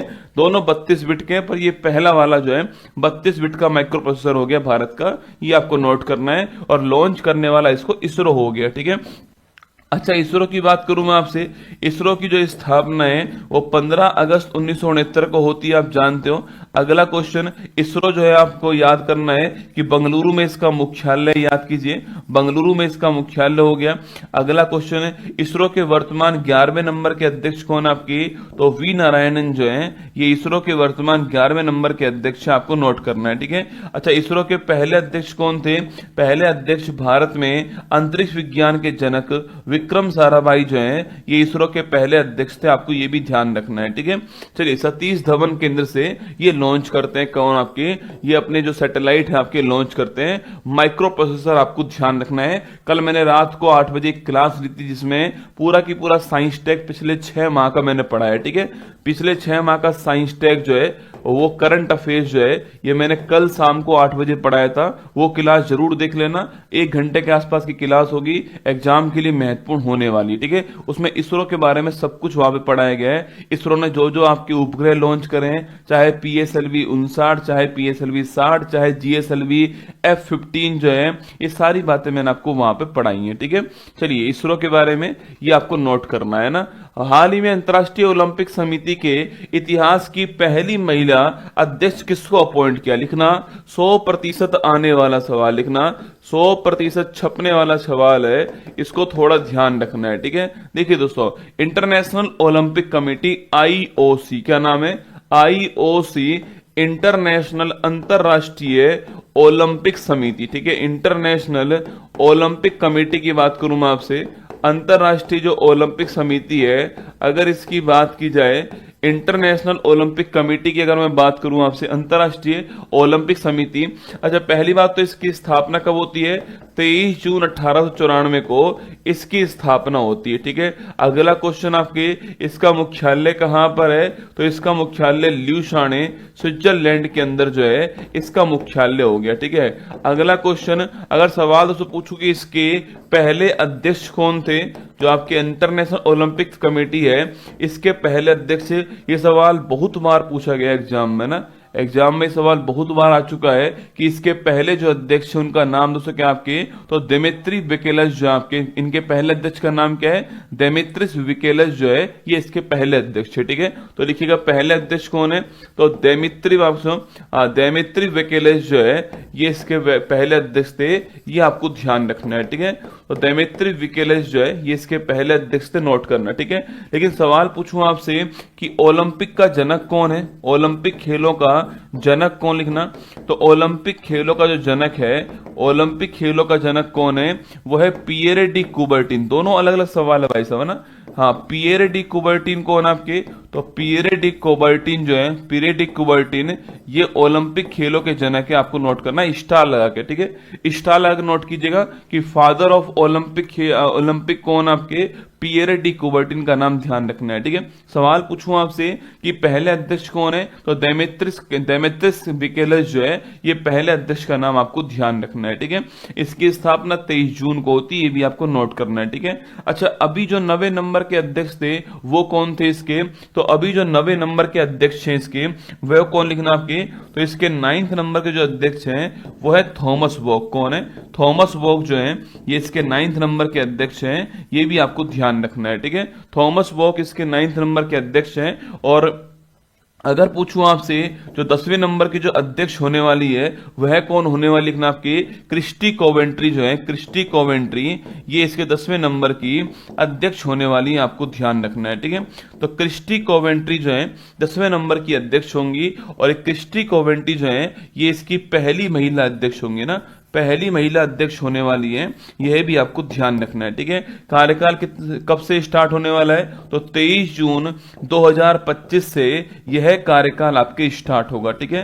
23 जून 2025 से कार्यकाल चालू होगा, और ध्यान रखिएगा 8 साल कार्यकाल रहने वाला है। कितना, 8 साल कार्यकाल जो है ये रहने वाला है, यह भी आपको नोट करना है, ठीक है। तो 23 जून 2025 से कार्यकाल चालू होगा और ये 8 साल कार्यकाल रहेगा, ये भी आपसे सवाल पूछ सकता है। कितने साल, 8 साल कार्यकाल रहने वाला है, ये आपको नोट करना। अच्छा गुरुजी, सवाल पूछूं आपसे, क्रिस्टी कोवेंट्री जो है दोस्तों आपकी, ये क्रिस्टी कोवेंट्री जो है ये पहली बात उसको रहने वाली कहां की, जिम्बाब्वे। कहाँ की रहने वाली है? ये जिम्बाब्वे की रहने वाली, ठीक है। अच्छा, इनका अपॉइंटमेंट कहाँ दोस्तों होता है? इनका दोस्तों अपॉइंटमेंट जो अभी हाल ही दोस्तों आपके, यह अपॉइंटमेंट कहाँ हुआ? यह अपॉइंटमेंट अभी हाल ही में जो इंटरनेशनल ओलंपिक कमेटी है, इसकी 144 नंबर का सेशन जो है आयोजित हुआ था, और वो ग्रीस के अंदर कहाँ हुआ था? ग्रीस में हुआ था। मैंने आपको लिखवाया था कि वहां पर मुक्केबाजी जो है इसको अलाउ कर दिया ओलंपिक के अंदर, याद है आपको? वही है ना, तो ग्रीस के अंदर हुआ, ठीक है। इनमें से निश्चित सवाल आपके एग्जाम में बनेगा, तैयार रहना कि स्थापना कब होती है, मुख्यालय कहां पर है, पहले अध्यक्ष कौन थे, और जनक कौन है, अभी वर्तमान अध्यक्ष कौन है, अगले कौन होने वाले हैं, कब से कार्यकाल चालू होगा, कितने साल कार्यकाल रहने वाला है, और कहां की रहने वाली क्रिस्टी कोवेंट्री क्योंकि पहली महिला है, और किस सत्र के अंदर कहां पर जो है इनका अपॉइंटमेंट किया गया, ठीक है। तो ऑप्शन नंबर 1 करेक्ट आंसर है। स्टार लगा के नोट कर लेना, एग्जाम के लिए महत्वपूर्ण सवाल आपके सामने होने वाला है, ठीक है। दोस्तों ओलंपिक की बात करूं मैं आपसे, तो पहली बार ओलंपिक कहां हुआ था? तो पहली बार ओलंपिक जो है 1896 के अंदर एथेंस के अंदर पहली बार ओलंपिक हुआ, ठीक है। इसके बाद पूछूं आपसे, सेकंड ओलंपिक कहां हुआ? 1900 में पेरिस के अंदर ओलंपिक हुआ, ठीक है। अभी आपके 33 नंबर वाला ओलंपिक कहां हुआ है? यह भी पेरिस के अंदर हुआ है 2024 के अंदर, ठीक है। और 34 वाला पूछो कहां पर हुआ है? तो 34 वाला जो ओलंपिक है यह लॉस एंजल्स में हुआ है, 2028 के अंदर होगा, ठीक है। और यहाँ क्रिकेट को भी शामिल किया गया, ध्यान रखना है ना, तो ये सवाल आपसे पूछ सकता है, ठीक है। अच्छा, नागोजी ओंकाजाइवेला कौन है? ये WTO जो है, वर्ल्ड ट्रेड ऑर्गेनाइजेशन जो है, इसकी पहली महिला हेड कौन है? तो इसकी पहली महिला जो हेड थी वो थी नागोजी ओंकाजाइवेला, आपको ध्यान रखना है, ठीक है। ये सवाल भी एग्जाम में बन सकता है आपके सामने ना। चलिए, ये होने वाली है क्रिस्टी कोवेंट्री आपके सामने। हाल ही में माउंट लेवोटोबी लाकी ज्वालामुखी में दोस्तों भयंकर विस्फोट हुआ। ये भी भाई साहब साल में 3 बार फटता है दोस्तों ना, ये मैं साल में 3 बार पढ़ाता हूं इस सवाल को कि माउंट लेवोटोबी लाकी, इसका नाम ही ऐसा भूल नहीं पाता हूं, लाकी रे, वही दोस्तों है ना। तो माउंट लेवोटोबी लाकी जो है, माउंट लेवोटोबी लाकी, यह ज्वालामुखी कहां पर है? तो यह ज्वालामुखी जो है वो कहां पर है? तो यह ज्वालामुखी है इंडोनेशिया के अंदर। कहां पर है? इंडोनेशिया के अंदर है यह वाला वोल्केनो, ठीक है। तो माउंट लेवोटोबी लाकी जो है, यह वोल्केनो कहां पर है? तो ये वोल्केनो आपके इंडोनेशिया के अंदर। कहां पर? इंडोनेशिया में। इसमें अभी क्या हुआ है? भयंकर विस्फोट हुआ है। क्या हुआ है इसमें? अभी क्या हुआ है? भयंकर विस्फोट हुआ है, आपको ध्यान रखना है, ठीक है। तो इसमें अभी हाल ही में भयंकर विस्फोट जो है वो हुआ है, आपको नोट करना है, ठीक है। 8200 मीटर ऊपर राख गई है दोस्तों ना, इतना भयंकर विस्फोट है कि 8200 मीटर जो आपके 8200 मीटर ऊपर तक राख का एक स्तंभ बन गया, ठीक है। मतलब राख की दीवार बन गई 8200 मीटर, मतलब 8 किलोमीटर ऊपर तक राख जो है वो इसमें गई है, ये आपको नोट करना है दोस्तों ना। अच्छा, इंडोनेशिया में ज्वालामुखी की बात करूं आपसे तो लिखना क्राकातोआ ज्वालामुखी कहां पर? इंडोनेशिया के अंदर, ठीक है। माउंट मेरापी कहां पर? इंडोनेशिया में, ठीक है। माउंट सिनाबुंग पूछूं आपसे, ये कहां पर है? इंडोनेशिया के अंदर, ठीक है। तो ये सारे के सारे वोल्केनो कहां पर है? इंडोनेशिया में, ठीक है। दोस्तों इंडोनेशिया में दोस्तों ऐसा क्या है आपके, क्योंकि जो इंडोनेशिया है वो किस में आता है? वो रिंग ऑफ फायर में आता है, ठीक है। वो रिंग ऑफ फायर में आता है, जो कि प्रशांत महासागर जो है इसका अग्निवलय है, और जो भी चीज इसके अंदर आएगी वहां पर ज्वालामुखी, भूकंप, सुनामी जो है वो सर्वाधिक आने वाले। यही कारण है कि यहाँ पर दोस्तों प्लेटें टकराती हैं आपस में, पानी उपस्थित है, इस कारण ज्वालामुखी, भूकंप और सुनामी जो है वो बड़ी मात्रा में यहाँ पर आते हैं, ध्यान रखिएगा, ठीक है। अच्छा, अभी कुछ दिनों पहले याद कीजिए, कनला ओन पूछूं आपसे, ये कनला ओन ज्वालामुखी जो है इसमें विस्फोट हुआ है, ये कहां पर आपको बताना है, ठीक है। अच्छा, इससे पहले पूछूं आपसे, तो कनला ओन ज्वालामुखी कहां पर विस्फोट जो हुआ है, सवाल ये भी आपके लिए महत्वपूर्ण सुना। अच्छा, किलौआ पूछूं आपसे, किलौआ ज्वालामुखी जो है इसमें विस्फोट जो हुआ है ये कहां पर आपको बताना है, ठीक है। तो किलौआ वोल्केनो कहां पर है? कनला ओन वोल्केनो कहां पर है? ये 2 क्वेश्चन आपके सामने। देखो, कनला ओन कहां पर है? फिलीपींस के अंदर। कहां पर है? फिलीपींस में कनला ओन है। और किलौआ कहां पर है? किलौआ जो है वो इंडोनेशिया। किलौआ कहां पर है? किलौआ आपके हवाई द्वीप पर, हवाई द्वीप यूएसए जो है, यहां किलौआ आपको नोट करना है ना। तो लिखिए आंसर क्या हो गया? इंडोनेशिया, ऑप्शन नंबर डी जो है वो ठीक आंसर हो गया है, ये आपको ध्यान रखना है, ठीक है। तो Indonesia option number D correct answer है, एग्जाम में सवाल बन सकता है, नोट कीजिए, ठीक है। अच्छा, इंडोनेशिया पूछूं आपसे, इसकी राजधानी क्या है? जकार्ता इसकी राजधानी है, ठीक है। अगला क्वेश्चन, द्वीपों का देश किसको बोलते हैं? द्वीपों का देश इंडोनेशिया को बोलते हैं, ठीक है। नेक्स्ट क्वेश्चन पूछूं आपसे, सर्वाधिक मुस्लिम आबादी वाला देश कौन सा है? यह भी आपके इंडोनेशिया हो गया, ठीक है। सर्वाधिक मुस्लिम आबादी वाला देश कौन सा है? इंडोनेशिया हो गया ना। अगला क्वेश्चन, यहां पर द्वीप कौन कौन से हैं? जावा द्वीप लिखना, जावा द्वीप, सुमात्रा द्वीप, आपके जावा द्वीप, सुमात्रा द्वीप जो है वो इंडोनेशिया के द्वीप आपको ध्यान रखने हैं, ठीक है। राष्ट्रपति कौन है? प्रबोवो सुबियांतो जो है वो यहाँ के राष्ट्रपति हो गए, ठीक है। सुबियांतो जो है वो यहाँ के राष्ट्रपति हैं, ये आपको ध्यान रखना है, ठीक है। चलिए आगे बढ़ते हैं। तो माउंट 200 माउंट आपके माउंट लावा टोबी लाकी इलाकी में भयंकर विस्फोट हुआ है। जो ये बाहर निकल रहा है वो क्या दोस्तों आपके, जो ये बाहर निकल रहा है वो है लावा। क्या है? जो ये बाहर निकल रहा है वो है लावा, और जो आपके जो अंदर था आपके उसको क्या बोलते हैं? मेगमा। क्या बोलते हैं? मेगमा कहते हैं, ठीक है। जो बाहर निकल रहा है वो लावा है और जो अंदर था वो मेगमा है। और दोस्तों ज्वालामुखी जो क्रिया है इसके द्वारा जो चट्टान बनती है आपके, इन्हें क्या बोलते हैं? इन्हें बोलते हैं आग्नेय चट्टान। क्या बोलते हैं? ज्वालामुखी क्रिया से चट्टान जो बनती है इन्हें आग्नेय चट्टान बोलते हैं। एग्जाम्पल के तौर पर आपके इग्निशियस रॉक कहते हैं, जैसे कि दोस्तों आपके ग्रेनाइट हो गया, आपके ग्रेनाइट है, बेसाल्ट है, ये इसके एग्जाम्पल आपको ध्यान रखना है, ठीक है। तो ज्वालामुखी जो क्रिया से चट्टान बनेंगी उन्हें आग्नेय चट्टान कहते हैं। ग्रेनाइट, बेसाल्ट इसका एग्जाम्पल आपको ध्यान रखना है, ठीक है। और ये आग्नेय चट्टान को हम प्राथमिक चट्टान भी बोलते हैं। क्या बोलते हैं? प्राइमरी रॉक्स कहते हैं आग्नेय चट्टान को, ये भी आपको ध्यान रखना है, ठीक है। चलिए आगे बढ़ते हैं। नेक्स्ट क्वेश्चन आपके सामने जो है, हाल ही में ऑल इंग्लैंड बैडमिंटन 2025 का महिला एकल खिताब जीतने वाली एन से यंग जो है दोस्तों कहां की रहने वाली? ठीक है, देखो सवाल पूछे आपसे दोस्तों, ऑल इंग्लैंड जो बैडमिंटन है 2025 इसकी बात करते हैं, ठीक है। ऑल इंग्लैंड बैडमिंटन 2025 जो है, पहली बात तो कहां हुआ? ये बर्मिंघम के अंदर। कहां हुआ? बर्मिंघम इंग्लैंड में इसका आयोजन हुआ, ठीक है। पहला क्वेश्चन, ठीक है। अगला क्वेश्चन आपके, इसमें मेल जीतने वाला कौन है और इसमें फीमेल जीतने वाला कौन? ठीक है, तो इसमें मेल जीतने वाला पूछूं आपसे कौन दोस्तों आपके, तो फीमेल में कौन आपके? फीमेल में एन से यंग। कौन है? एन से यंग जो है ये फीमेल में दोस्तों आपके, और रहने वाली कहां की? South Korea. ये बहुत ही फेमस नाम है, ठीक है। बैडमिंटन में आपके पूरे विश्व में बहुत ही फेमस नाम कौन सा है? एन से यंग का नाम आपको ध्यान रखना है, ठीक है। तो साउथ कोरिया के अंदर एन से यंग जो है ये आपको ध्यान रखना है, ठीक है। और वहीं मेल में पूछूं आपसे, सी यू की। कौन सी है? सी यू की जो है यह मेल, सी यू की आपके उसमें मेल है और ये कहां के? चीन के, ठीक है। भाई साहब दोस्तों, अगर मैं ये ना बोलूं ना आपसे कि ये मेल और ये फीमेल है, आपके पल्ले ना पड़े दोस्तों मेल है या फीमेल। हमारे यहां तो राम सीता, कृष्ण राधा, रसगुल्ला रसगुल्ली, शेर शेरनी। यहां देखो सी यू की एन से यंग। अब बताओ मेल कौन और फीमेल कौन दोस्त, है ना। तो सी यू की मेल है, चीन का रसगुल्ला है, और एन से यंग आपके कौन? आपके ये आपके फीमेल है, साउथ कोरिया की रसगुल्ली। आपको ध्यान रखना है, ठीक है। बर्मिंघम में आपकी प्रतियोगिता हुई है। और पूछूं आपसे इसकी स्टार्टिंग, पूछूं आपसे इसकी शुरुआत कब होती है, तो 1899 जो है इसकी शुरुआत हुई, आपको ध्यान रखना है, ठीक है। तो 1899 में इसकी शुरुआत हुई है, ये भी आपको नोट करना है। तो एन से यंग कहां की है? South Korea.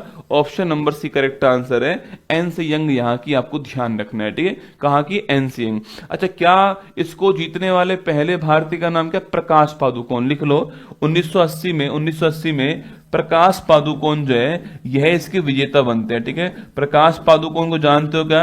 अरे तुम्हारी भाभी के जो पापा हैं, ठीक है, दीपिका पादुकोण के जो पापा हैं आपके, वो कौन थे? प्रकाश पादुकोण थे।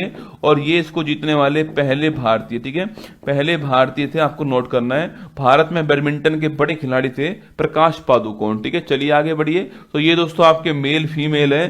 अब आप खुद ही चेक कर लेना कौन मेल और कौन फीमेल है। रसगुल्ला दोस्तों मुझे लग रहा है कि ये मेल होगा, पक्की बात है, ठीक है। पर भाई साहब ये दोस्तों पेपर के वो दो ऑप्शन है जो आज तक समझ में नहीं आएगा ना, कि ऑप्शन सी या ऑप्शन डी, ठीक है। पेपर में 4 ऑप्शन आते हैं दोस्तों, 2 ऑप्शन तो अपने आप एलिमिनेट हो जाते हैं ना। 2 ऑप्शन तो ठीक है, ऑप्शन ए नहीं होगा, ऑप्शन बी नहीं होगा। अब ऑप्शन सी होगा या ऑप्शन डी होगा, दोनों एक समान ऑप्शन होते हैं, ठीक है। तो आप अपने हिसाब से चेक कर लेना कौन मेल कौन फीमेल है। शायद ये मेल है और शायद ये फीमेल है, मेरा ऐसा मानना है, ठीक है। चलिएगा, हाल ही में अंतर्राष्ट्रीय वन दिवस 2025 कब सेलिब्रेट हुआ है? ठीक है, तो अंतर्राष्ट्रीय जो वन दिवस है इसकी बात करूं मैं आपसे, इंटरनेशनल डे फॉर फॉरेस्ट। क्या है?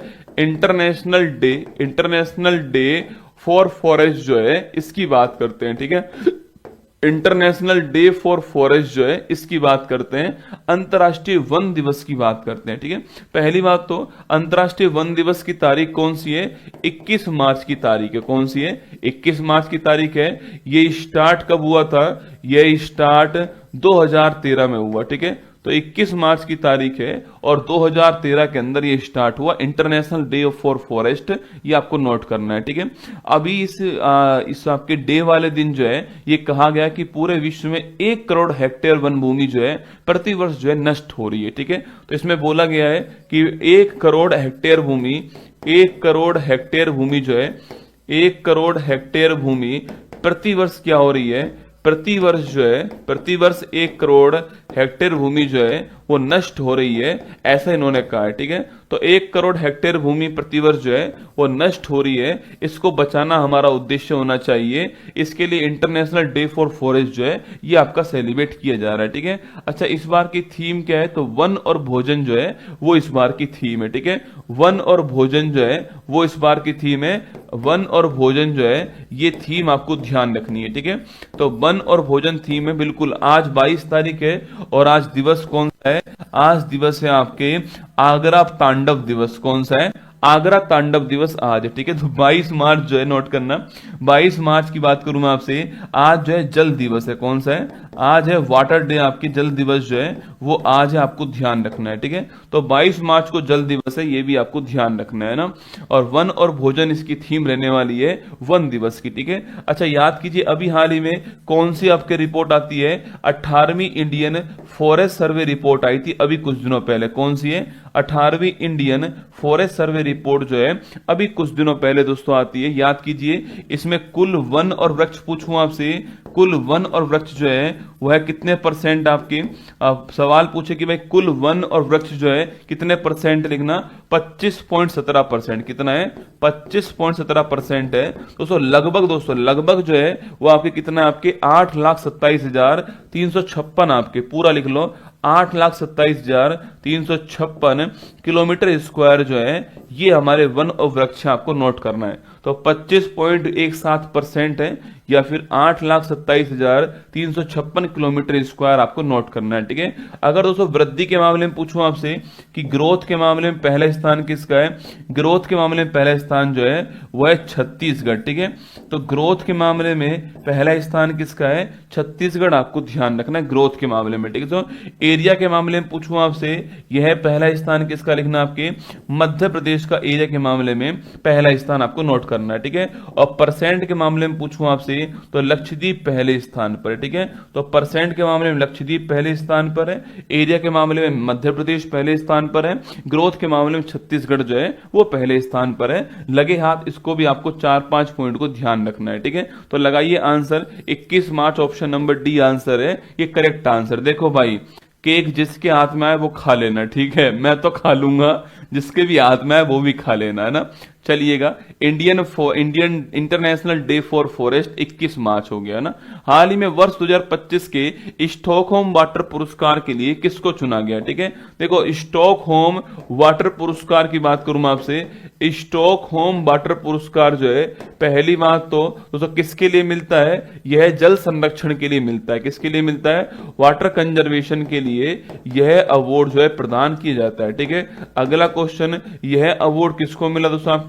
तो यह अवार्ड जो आपके गुंटर ब्लॉचचल जो है इनको प्राप्त हुआ है। ठीक है, जो कि क्या है? जो कि एक जल विज्ञानी है, आपको नोट करना है। ठीक है, तो गुंटर ब्लॉचचल जो है इनको ये प्राप्त हुआ, जल विज्ञानी है, और 2025 का दोस्तों अवार्ड है। इन्होंने बाढ़ का जो पैटर्न होता है उसको समझाने का प्रयास किया। ठीक है, इन्होंने जो बाढ़ का जो पैटर्न है, जो फ्लड का जो पैटर्न है, इसका विश्लेषण किया, आपको ध्यान रखना है। ठीक है, इसका विश्लेषण किया है है ये भी आपके एग्जाम के लिए महत्वपूर्ण बन सकता है। ठीक है, तो जो बाढ़ का पैटर्न है इसका विश्लेषण इन्होंने किया है, ये आपको नोट करना है। ठीक है, वहीं दोस्तों एक अवार्ड, दो अवार्ड और लिख दीजिए। एक अवार्ड लिखिए आपके श्री राम सुतार जी, है ना, नाम सुना है आपने, श्री राम सुतार जी का नाम सुना है आपने, याद कीजिए, जिन्होंने स्टैच्यू ऑफ यूनिटी बनाई थी। ठीक है, याद करो, गुजरात के अंदर सरदार वल्लभ भाई पटेल जी की विश्व की सबसे ऊंची जो प्रतिमा है आपकी, वो बनाने वाले कौन थे, श्री राम सुतार जी।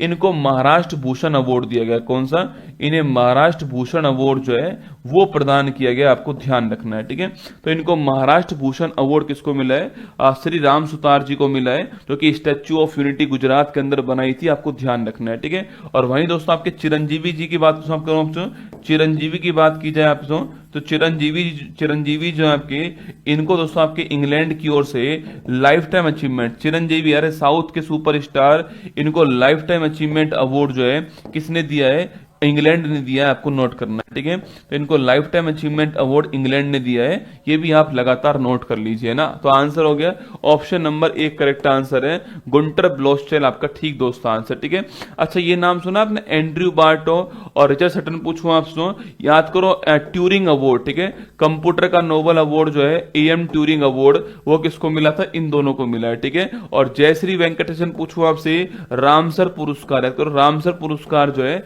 वो इनको प्राप्त हुआ है। बाकी देखो 1 2 और आपके 3 4 5 5 पुरस्कार एक ही क्वेश्चन में आपके सामने यहां पर आ गए। ठीक है, चलिए आगे बढ़ते हैं दोस्तों। नेक्स्ट क्वेश्चन आपके सामने यहां पर है, हाल ही में चर्चा में रही विश्व कप जीत पर आधारित मार्च ऑफ ग्लोरी पुस्तक जो है, इसका संबंध किस खेल से दोस्तों ना, तो मार्च ऑफ ग्लोरी जो बुक है, मार्च ऑफ ग्लोरी जो बुक है इसकी बात करते हैं। ठीक है, तो मार्च ऑफ ग्लोरी जो बुक है इसकी बात करते हैं कि मार्च ऑफ ग्लोरी दोस्तों बुक जो है इसकी बात करूं आपसे, तो यह बुक किस पे डिपेंड है, तो यह बुक किस पर आधारित लिखना आपके, तो यह बुक जो है वो 1975 हॉकी वर्ल्ड कप जो है इस पर डिपेंड। ठीक है, तो 1970 हॉकी वर्ल्ड कप जो है इस पर डिपेंड है, जहां पर दोस्तों भारत ने गोल्ड जीता। ठीक है, जहां पर भारत ने गोल्ड जीता और वहीं पर किसको हराया था, नल्ला पाकिस्तान को दोस्तों हमने हराया था। ठीक है,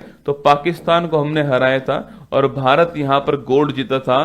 तो वो सफर जो है आपके, वो उतार चढ़ाव जो रहे थे आपके, उसके बारे में इस बुक के अंदर लिखा गया। तो 1975 वर्ल्ड कप की जो बुक है, हॉकी वर्ल्ड कप के ऊपर जो बुक है आपके, मार्च ऑफ ग्लोरी जो बुक है, क्योंकि दोस्तों मार्च के महीने में कुआलालंपुर जो आपके मलेशिया है वहीं पर ये फाइनल जो मैच है आपके वो हुआ दोस्तों। कहां पर हुआ था, यह फाइनल कहां हुआ था, फाइनल मैच जो है वो हुआ कहां पर, कुआलालंपुर मलेशिया जो है यहीं पर हुआ था। और उसके बारे में जो बुक है वो आपके सामने दोस्तों यहां पर। ठीक है, अच्छा इस बुक के राइटर का नाम पूछूं आपसे, यह जो बुक है इसके दोस्तों राइटर का नाम क्या है, लिखने वाले कौन, आपके दो लोगों ने इसके मिल को लिखा है। ठीक है, दोस्तों नाम क्या आपके, एक का नाम आपके अरुमुगम, कौन है अरुमुगम, और एक का नाम है अरोल डिक्रूज, का नाम है अरोल डिक्रूज। ठीक है, तो इस बुक के लेखक का नाम पूछूं आपसे, ये क्या दोस्तों आपके, एक का दोस्तों नाम लिखना आपके, जो राइटर है उसका नाम क्या लिखना आपके, एक का नाम है अरुमुगम, क्या नाम है अरुमुगम आपके सो, अरुमुगम हो गया एक का नाम, और एक का नाम लिखिए आप सो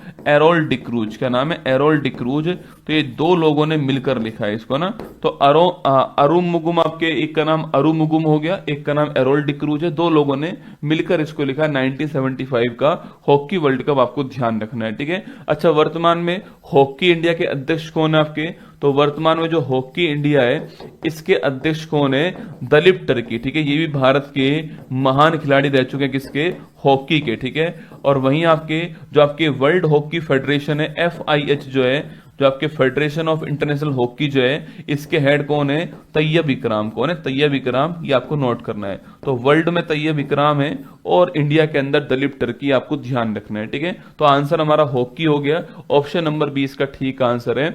मार्च ऑफ ग्लोरी पुस्तक हॉकी की पुस्तक है, हॉकी के ऊपर डिपेंड है, 1975 जो वर्ल्ड कप है आपके दोस्तों उसकी बुक है। और यहां पर उस समय के जो व्यक्ति हैं ये हमारे वर्तमान में हॉकी के वर्तमान अध्यक्ष दलीप टर्की साहब है, और भी जो उस समय आपके जिन्होंने फाइनल मैच में गोल करा या जो कप्तान थे वो सारे जो है यहाँ पर आपको स्टेडियम के अंदर दिल्ली के अंदर हॉकी बुक का लॉन्च किया ना। हाल ही में AI क्लाउड वायु जो है इसका अनावरण करने वाला कौन दोस्तों ना, वायु पूछूं आपसे, पहली बार वायु पूछूं आपसे क्या सो, वायु दोस्तों आपकी एक व्यापक एआई क्लाउड है, ठीक है, एक व्यापक एआई क्लाउड है जो कि दोस्तों आपके अपने एंटरप्रेन्योर जो है इनके लिए लॉन्च किया गया है, ठीक है, जो कि अपने दोस्तों उद्यमी जो है उनके लिए लॉन्च करा, किसने, टाटा कम्युनिकेशन जो है इसने लॉन्च करा है, ठीक है, टाटा कम्युनिकेशन के द्वारा लॉन्च किया गया आपके, इसके द्वारा इसको लॉन्च किया गया है, सो इसके द्वारा इसको लॉन्च किया गया है, और किसके लिए, अपने उद्यमी जो है इन उद्यमी के लिए इसको लॉन्च किया, ठीक है, जो अपने एंटरप्रेन्योर हैं उनके लिए जो है इस वायु को लॉन्च किया, आपको ध्यान रखना है, ठीक है। तो इसमें पहली बात तो जो लागत है वो कम होने वाली है, ठीक है, तो 15 से 20% लागत जो है वो कम होने वाली है, ठीक है, 15 से 20% लागत जो है वो कम इसमें होने वाली, सो इसमें सिक्योरिटी अधिक होने वाली है, सुरक्षा जो है आपकी वो इसमें अधिक होगी, ठीक है, तो लागत कम होगी, इसमें सिक्योरिटी दोस्तों अधिक होगी, और पहचान जो है आपकी वो एडवांस है ना, एडवांस पहचान, उन्नत पहचान जो है इसमें हो सकती है, ठीक है, धोखाधड़ी का कोई खेल नहीं रहने वाला है, एडवांस तरह की जो पहचान आपकी इसमें होगी, सुरक्षित है, लागत कम है, एडवांस रूप से पहचान इसमें कर सकते हैं, ये सारी सुविधाएं इस क्लाउड के ऊपर होने वाली हैं। टाटा कम्युनिकेशन ने लॉन्च करा है, अपने एंटरप्रेन्योर जो है इनके लिए दोस्तों लॉन्च करा, ठीक है।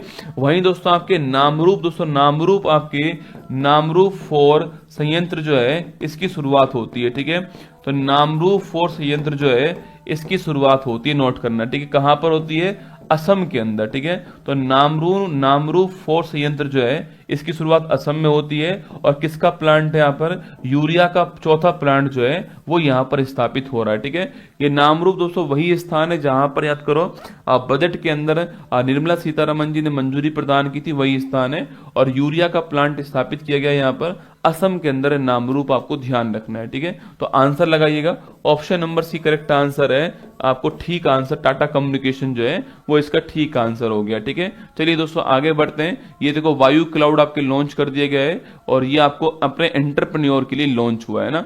हाल ही में एनपीसीआई इंटरनेशनल ने यूपीआई भुगतान सेवाओं के विस्तार के लिए किस देश के हिटपे के साथ दोस्तों एग्रीमेंट किया है। मुझे 3 घंटे लगेंगे यहां से पहुंचने में, ठीक है, 140 किलोमीटर के आसपास 3 घंटे मुझे पहुंचने में लग जाएंगे, तो 10 बजे मुझे पहुंचना है, तो फिर मुझे निकलना पड़ेगा ना, इसके लिए थोड़ा मैं जल्दबाजी में पढ़ा रहा हूं आपको।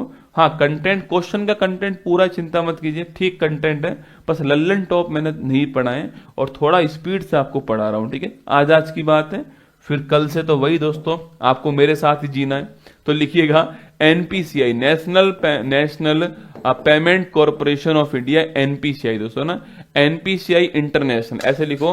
भारत की ओर से जब आप कोई भी हमें दोस्तों भारत की ओर से विदेशों में कोई भी हमें आपके एग्रीमेंट करना होता तो कौन करती है, एनपीसीआई इंटरनेशनल करती है, कौन करती है, एनपीसीआई इंटरनेशनल जो है यह एग्रीमेंट करती है, ठीक है। तो पहला question, national payment corporation of India, NPCI international, आपको ध्यान रखना है, ठीक है। इसमें दोस्तों अभी दोस्तों हाल ही में यूपीआई आपकी जो भुगतान सेवा है इसमें विस्तार करने का प्रयास कर रही है, ठीक है, यूपीआई भुगतान सेवा जो है इसमें विस्तार करने का प्रयास जो है कर रही है, ठीक है। अभी दोस्तों हम लोग दोस्तों अभी जो है आपके वो कोई फोन पे नंबर का यूज करते हैं, कोई मोबाइल पे नंबर का यूज करते हैं पेमेंट करने के लिए, ठीक है, लेकिन सिंगापुर में एक पे आपके जो है कंपनी है दोस्तों, वहां पर सिंगापुर में उसके द्वारा जो है वो अधिकांशतः क्यूआर कोड का यूज होता है, ठीक है। तो हमारे यहां पर भी पेमेंट में क्यूआर कोड का यूज अधिक हो सके, इसके लिए जो है आपके एनपीसीआई इंटरनेशनल ने हिटपे के साथ में सिंगापुर में एग्रीमेंट किया दोस्तों ना।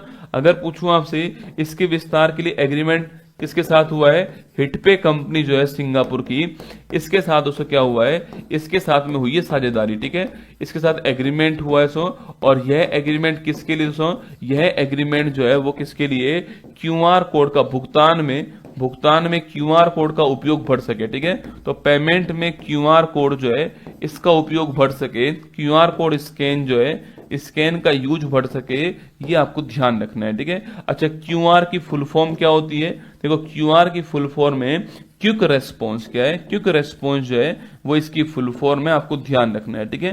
तो क्विक रेस्पॉन्स जो है वो इसकी फुल फॉर्म है। तो भुगतान में क्यूआर कोड का उपयोग अधिक से अधिक हो, इसके लिए जो आपके एनपीसीआई इंटरनेशनल ने सिंगापुर के हिटपे के साथ में एग्रीमेंट किया है, ये आपको ध्यान रखना है, ठीक है। तो कहां का हिटपे? सिंगापुर का हिटपे, ध्यान रखना। ऑप्शन नंबर 1 करेक्ट दोस्तों आंसर है। हिटमैन दोस्तों अपना है, हिटमैन तो अपना है रसगुल्ला, ठीक है, पर हिटपे कहां का है? हिटपे सिंगापुर का है, ठीक है, ये आपको ध्यान रखना है ना। तो ये हमारा NPC international partners with HitPay to expand UPI acceptance in Singapore, QR code का यूज यहां पर अधिक हो, इसके लिए दोस्तों ये किया गया है, ठीक है। अब सुन लीजिए मेरी बात को। एक तो आज शाम को 8 बजे, ठीक है, तो एक तो आज शाम को 8 बजे बिहार उत्कर्ष पर मैं कुछ आपके लिए बातें लेकर आने वाला हूं। मैं क्या क्या करने वाला हूं वहां पर, वो सारी बातें बताऊंगा आपको आज शाम को 8 बजे, ठीक है। तो आज शाम को 8 बजे बिहार उत्कर्ष पे तैयार रहना आप सभी लोग जो है।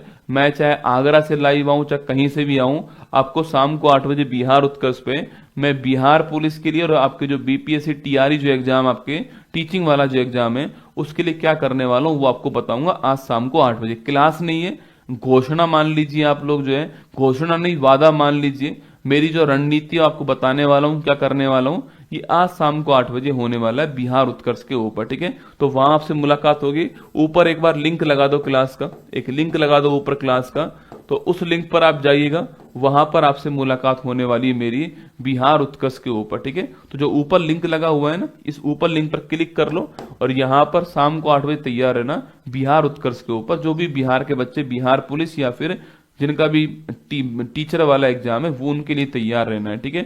अगला दोस्तों पॉइंट आपके सामने, ये होली सेल का जो अंतिम दिन रहने वाला है, आज 22 मार्च अंतिम दिन है। बुक्स के ऊपर जो मैंने रात को छूट दी वो समाप्त हो चुकी है। अब नॉर्मल जो आपके बुक्स के ऊपर छूट है वो चल रही है आपके यहाँ पर, ठीक है। चलिए गोल्डन पीवाई की उसमें 280 रुपीज में आपको साथ में शिपिंग चार्ज देना है आपको, ये आपकी उपलब्ध है ना। इसके अलावा ये होली का हंगामा ऑफर में आपकी उत्कर्ष ऐप के सभी ऑनलाइन कोर्स, सभी टेस्ट, जो कुछ उत्कर्ष ऐप के ऊपर है सब पर आपके आज जो है छूट का अंतिम दिन रहने वाला है, ठीक है। ये आगरा आपके मीटअप हो गया है दोस्तों। ये क्यूआर कोड है, अब तो क्या ही स्कैन करोगे आप, है ना, कर लेना स्कैन। अगर आपका मन है आने का तो आप स्कैन कर लीजिएगा और टाइम से आना, अगर सीट मिल जाए तो आप बैठ जाना, ठीक है। वैसे टाइम से आना आप लोग जो है, टाइम से आना। क्यूआर, हाँ, बिना फॉर्म भरे एंट्री नहीं मिलेगी, मैं फिर कह रहा हूं आपसे। तो जिनका फॉर्म भरा हुआ है पहले एंट्री उन्हीं को मिलेगी, अगर उसके बाद में अगर जगह होगी तो आपको एंट्री मिल जाएगी, वरना नहीं मिलेगी, ठीक है। तो बिना फॉर्म के एंट्री नहीं मिलेगी। फॉर्म भरा है और टाइम से आना, आपने 9 बजे पहुंच जाना, ठीक है, 9 बजे पहुंच जाना, अपनी सीट निश्चित कर लेना। ये सारी सुविधाएं आपके लिए वहां पर रहने वाली है। फिर हम तो आपके बीच में रहने वाले हैं, 10 बजे से 1 बजे तक आपके बीच में रहेंगे। मैं भी रहूंगा, मेरी पूरी टीम भी रहने वाली है और एक सरप्राइज भी आपके लिए रहने वाला है, ठीक है। चलिएगा, टेक्सास होली को मान्यता देने वाला प्रस्ताव को पारित करने वाला बना तीसरा अमेरिकी राज्य, आपको ध्यान रखना है, ठीक है। टेक्सास बन चुका है। इससे पहले जॉर्जिया दोस्तों आपके, इससे पहले जॉर्जिया और उसके बाद में न्यूयॉर्क, ये 2 पहले ही कर चुके हैं। जॉर्जिया न्यूयॉर्क पहले कर चुके हैं, टेक्सास आपके नंबर 3 आपके राज्य बन चुका है। करंट अफेयर्स की दोस्तों मंथली मैगजीन आपके सामने यहाँ पर, ये ईयरली मैगजीन हिंदी और इंग्लिश दोनों में आपके लिए उपलब्ध है। जिन्होंने कल बुक की है वो आज हमारी ओर से बुक जो है वो डिस्पैच हो जाएंगी, ठीक है, ध्यान रखिएगा ना। आइए, विश्व खुशहाली रैंकिंग सूचकांक में भारत की रैंक कौन सी? 118वीं, ऑप्शन नंबर डी आंसर है। आरबीआई सर्वेक्षण वित्त वर्ष 23-24 में भारत में धन प्रेषण में USA, option number B top पर है ना। रामनाथ गोयनका अवार्ड पूछूं आपसे, पत्रकारिता, ऑप्शन नंबर 1 अवार्ड हो गया, ठीक है। $1 ट्रिलियन की अर्थव्यवस्था बनाने के लिए महाटेक पूछूं आपसे, ये Maharashtra, option number D answer. दूरसंचार और आईटी क्षेत्र में नवाचार के लिए इंक्यूबेशन प्रोग्राम समर्थ लॉन्च करने वाला कौन है? C dot, option number D answer. Lok Sabha सचिवालय ने संसद भाषणी शुरू करने के साथ में एग्रीमेंट माइटी के साथ किया, option number C answer. Parsi नववर्ष नवरोज की बात करूं आपसे, 16 में इसको जो है आपके यूनेस्को इंटेंजिबल साइट में शामिल कर दिया, ठीक है। गंभीर रूप से लुप्तप्राय किलफिश की नई प्रजाति गोंगोनी वन में मिली, कहां पर? केन्या, ऑप्शन नंबर ए का आंसर हो गया ना। व्यक्तिगत वित्त प्रबंधन आपके बी पीवी मनी जो है पैसा बाजार, ऑप्शन नंबर ए का आंसर हो गया। ठीक है, सुप्रीम कोर्ट ने किस मामले में तहत विकास के अधिकार को मान्यता प्रदान की है? ओरेविले फाउंडेशन बनाम नवरोज केयर से, अब आपके ऑप्शन नंबर बी आंसर हो गया। नासा के पंच मिशन का संबंध किससे है? नासा का पंच मिशन लिखना सूर्य, ऑप्शन नंबर ए का आंसर। ठीक है, बाकी ये क्वेश्चन आपके लिए, ये मैगजीन आपके सामने यहाँ पर ईयरली मैगजीन है, ये आपको उपलब्ध है दोस्तों। ईयरली मैगजीन आपको उपलब्ध है, ईयरली आपके पास होनी चाहिए। उसके बाद में जनवरी फरवरी मार्च की मैं एक क्वार्टरली मैगजीन भी निकालने वाला हूं अप्रैल के फर्स्ट वीक में। ठीक है, आप वो अपने पास रखना, जनवरी फरवरी मार्च का पूरा कंटेंट आपको उसी मैगजीन के अंदर मिल जाएगा। ठीक है, चलिए ध्यान रखिए अपना, खुश रहो, मस्त रहो। फिर मिलूंगा आपसे कल सुबह 6 बजे, यहीं इसी मंच पर मुलाकात होने वाली है। मार्च में जो कुछ आपने पढ़ा उसको रिवीजन करवाने वाला हूं। ठीक है, हाँ छुट्टी नहीं है, मैं मार्च में जो कुछ पढ़ा रिवीजन कराऊंगा। अभी 10 बजे आगरा के अंदर आपसे मुलाकात होगी। लाइव तो नहीं कर पाऊंगा मैं, क्योंकि वहां पर कोई ऐसा सिस्टम नहीं है लाइव करने का, पर जो वहां पर होंगे वादा है मेरा कि वो कुछ नया सीख कर जाएंगे। उनका अनुभव आज का शानदार रहने वाला है, जोरदार रहने वाला है। ठीक है, ऑल द बेस्ट आप सभी को मेरे द्वारा।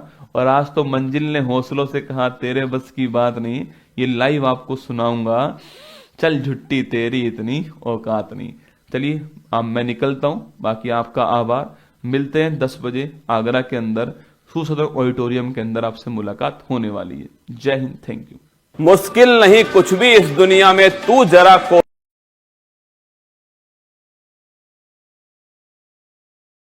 कोशिश तो कर, ख्वाब बदलेंगे हकीकत में, तू जरा हिम्मत तो कर। अपने सपनों को उड़ान देने के लिए आज ही सब्सक्राइब कीजिए उत्कर्ष चैनल को।